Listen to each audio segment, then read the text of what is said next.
Perkenalkan, nama saya Maria Sadriana, NIM 19104168851, kelas A1 Pagi Manajemen dengan mata kuliah Perilaku Organisasi, dosen Bapak Adi Mursalin SEMM. Baik, di sini saya akan memaparkan kesimpulan saya atau ringkasan saya mengenai buku Perilaku Organisasi dalam bab 4, yaitu mengenai sikap, perilaku, dan kepuasan dalam bekerja. Masuk ke yang pertama, yaitu sikap dalam bekerja. Berdiskusi tentang masalah sikap, sebenarnya hal ini sudah menjadi sesuatu yang sangat populer dan penting, terutama dalam rangka pembahasan psikologi sosial. Para ahli telah menyepakati bahwa setiap sikap dapat dibentuk karena adanya pengaruh dan peranan pembawaan dan lingkungan. Yang kedua, mempunyai fungsi yang sama. Sikap adalah keanggapan atau respons yang mengandung komponen-komponen kognitif atau pengaruh efektif atau sejauh mana penilaian terhadap objek, dan konatif, yaitu kecenderungan untuk berbuat yang dilakukan oleh seseorang terhadap sesuatu objek atau stimulus dari lingkungannya, menurut Tahir pada tahun 2014. Lalu yang kedua, sikap didefinisikan sebagai kecenderungan merespon sesuatu secara konsisten untuk mendukung atau tidak mendukung dengan memperhatikan suatu objek tertentu. Menurut Kreiter dan Kiniki pada tahun 2005, sikap adalah pernyataan atau penilaian evaluatif yang menyangkut benda atau orang atau kejadian menurut Purba di tahun 2013. Lalu masuk kepada jenis-jenis sikap, ada 3, yaitu yang pertama, job satisfaction, yaitu sikap yang menentukan kepuasan seseorang terhadap pekerjaannya. Yang kedua, job involvement, yakni sikap yang menggambarkan sampai sejauh mana partisipasi aktif karyawan terhadap pekerjaannya. Yang ketiga, yaitu organization commitment, yakni sikap yang menunjukkan sampai mana seseorang melibatkan diri dalam organisasi beserta dengan tujuan-tujuan dan ingin menjaga keanggotaan organisasinya. Lalu masuk ke dalam aspek-aspek sikap yang merujuk pendapat Sickert dan Beckman, Gardner dan Kiniki tahun 2005, yang membagi sikap menjadi 3 komponen yang dijelaskan secara berurut. Yang pertama, komponen kognitif, yaitu merupakan komponen yang terdiri dari pengetahuan. Pengetahuan ini yang akan membuat keyakinan pendapat tertentu tentang objek sikap.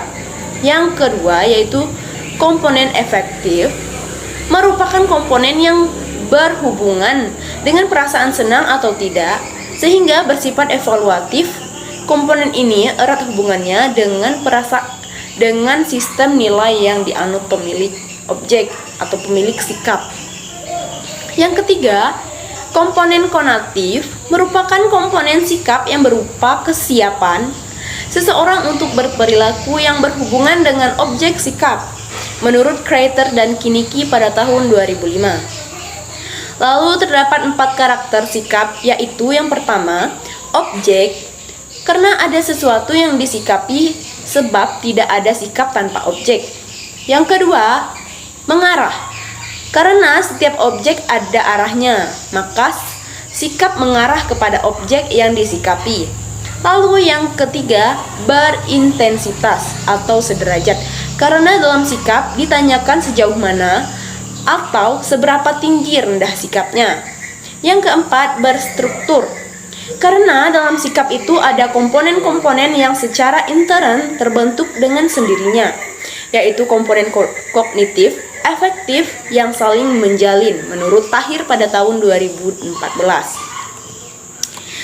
Sedangkan perilaku kerja, menurut Stephen P. Robbins pada tahun 2012 menjelaskan bahwa perilaku kerja merupakan suatu karakteristik dan tingkah laku yang terdapat dalam setiap individu atau suatu perusahaan yang terdapat dinamika kepemimpinan.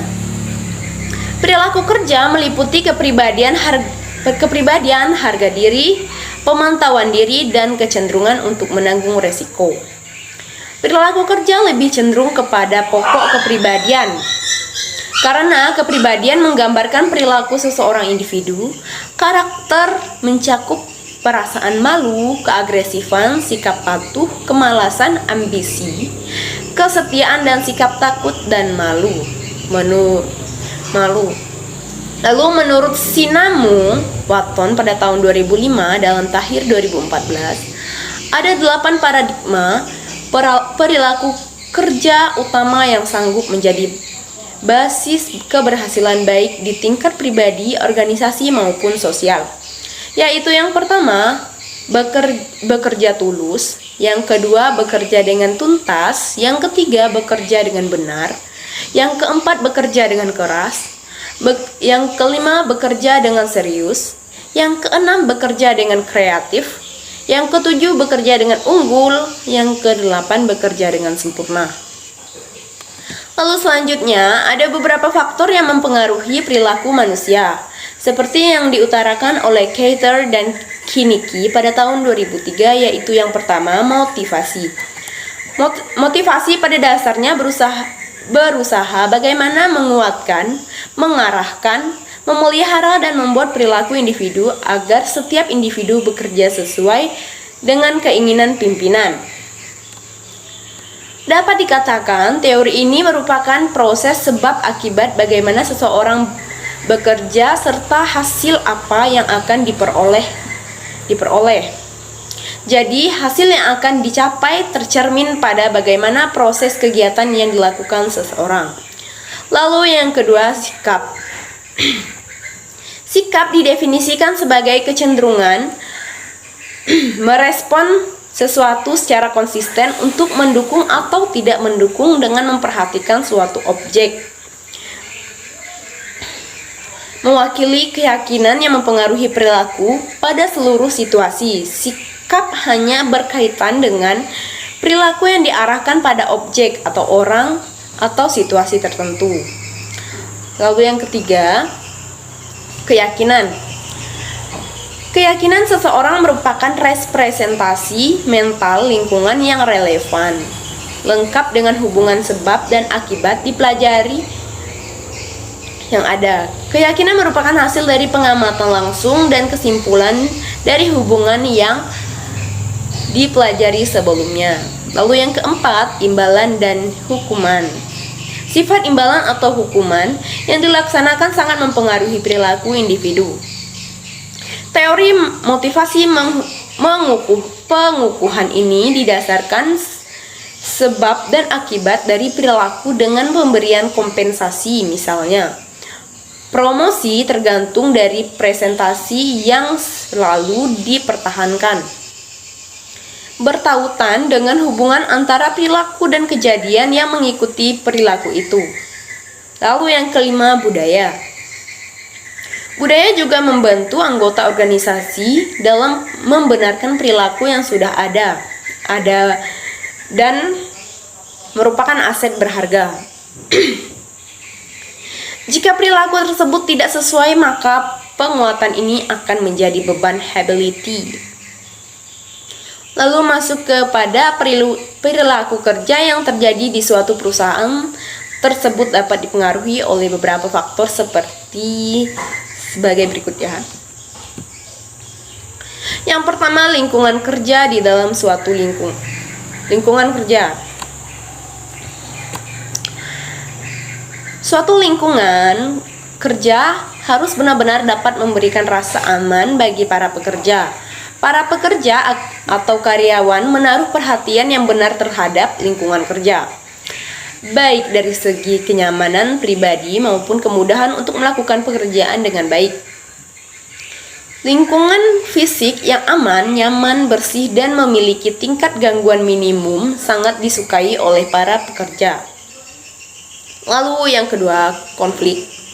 Konflik dapat konstruktif atau destruktif terhadap fungsi dan suatu kelompok atau unit. Tapi sebagian besar konflik cenderung merusak perilaku kerja yang baik karena konflik akan menghambat pencapaian tujuan dari suatu pekerjaan. Lalu masuk kepada kepuasan kerja. Yang pertama itu pengertian kepuasan kerja. Beberapa ahli manajemen sepakat bahwa kepuasan kerja adalah suatu efektivitas atau respons emosional terhadap berbagai aspek pekerjaan. Definisi ini berarti bahwa kepuasan kerja bukanlah suatu konsep tunggal, malah sebaliknya. Seseorang dapat relatif puas dengan salah satu atau lebih aspek yang lainnya. Sebagai contoh, para peneliti di Cornell University mengembangkan Job Descriptive Index atau GDI untuk menilai kepuasan kerja seseorang dengan dimensi kerja berikut, yaitu pekerjaan, upah, promosi, rekan kerja, dan pengawasan. Kepuasan kerja adalah suatu perasaan yang menyokong atau tidak menyokong diri pegawai, juga berhubungan dengan pekerjaan maupun dengan kondisi dirinya. Dari pernyataan tersebut, ini berarti bahwa kepuasan kerja pada umumnya mengacu pada sikap seseorang pegawai atau karyawan terhadap pekerjaannya, atau dalam Mangkunegara dan Prabu pada tahun 2004 dan Tahir 2014. Dapat disimpulkan bahwa kepuasan kerja merupakan suatu sikap yang positif yang menyangkut penyelesaian diri yang sehat dari para pekerja terhadap kondisi dan situasi kerja yang termasuk ke dalam masalah upah, kondisi sosial, kondisi fisik, dan kondisi psikologis. Lalu beberapa faktor-faktor kepuasan kerja. Yang pertama, kesempatan untuk maju. Yang kedua, keamanan kerja. Yang ketiga, gaji. Yang keempat, manajemen kerja. Yang kelima, kondisi kerja. Yang keenam, pengawasan. Yang ketujuh, faktor intrinsik dari pekerjaan. Yang kedelapan, komunikasi. Yang kesembilan, aspek sosial dan dalam pekerjaan. Yang kesepuluh, fasilitas. Lalu ada beberapa korelasi atau hubungan antara kepuasan dalam pekerjaan, antara lain yang pertama, motivasi. Yang kedua, keterlibatan dalam bekerja. Yang ketiga, perilaku sebagai anggota organisasi yang baik. Yang keempat, komitmen organisasi. Yang kelima, ketidakhadiran. Yang keenam, berhentinya karyawan. Yang ketujuh, stres yang dirasakan. Yang kedelapan, prestasi kerja. Lalu selanjutnya ada dua metode pendekatan untuk mengukur kepuasan kerja, yaitu yang pertama, angka nilai global tunggal atau single global rating. Dalam metode angka nilai global tunggal, tidak lebih dari meminta individu-individu untuk menjawab satu pertanyaan. Contohnya, bila kita memberikan sebuah pertanyaan, seberapakah puas Anda dengan pekerjaan Anda? Kemudian respondennya menjawab dengan melingkari suatu bilangan antara 1 sampai 5 yang berapa dengan jawaban dari sangat dipuaskan sampai sangat tidak puas. Yang kedua, skor penjumlahan atau simulation score. Dalam metode penjumlahan ini tersusun atas sejumlah fase pekerjaan yang digunakan untuk mengenal unsur-unsur utama dalam suatu pekerjaan dan menanyakan perasaan karyawan mengenai tiap unsur. Contoh faktor yang biasa digunakan yakni upah sekarang, kesempatan promosi, hubungan dengan rekan kerja. Menurut Mangkunegara dan Prabu pada tahun 2004 dan Tahir 2014, Hasinubuan et al. 2020, Julianti et al. Itu 2020. Lalu beberapa respon karyawan dalam mengungkapkan ketidakpuasan. Yang pertama, exit. Ketidakpuasan yang diungkapkan lewat perilaku yang diarahkan untuk meningkatkan organisasi. Yang kedua, suara atau voice. Ketidakpuasan yang diungkapkan dengan usaha aktif yang kontributif untuk memperbaiki kondisi. Yang kedua, kesetiaan atau loyalty, ketidakpuasan yang diungkapkan secara pasif menunggu membaiknya kondisi. Lalu yang keempat, pengabaian atau neglect, itu ketidakpuasan yang dinyatakan dengan membiarkan kondisi memburuk. Menurut Kinnicky dan Keiter pada tahun 2003. Sekian ringkasan saya mengenai bab 4. Kurang lebihnya saya mohon maaf. Sekian dan terima kasih.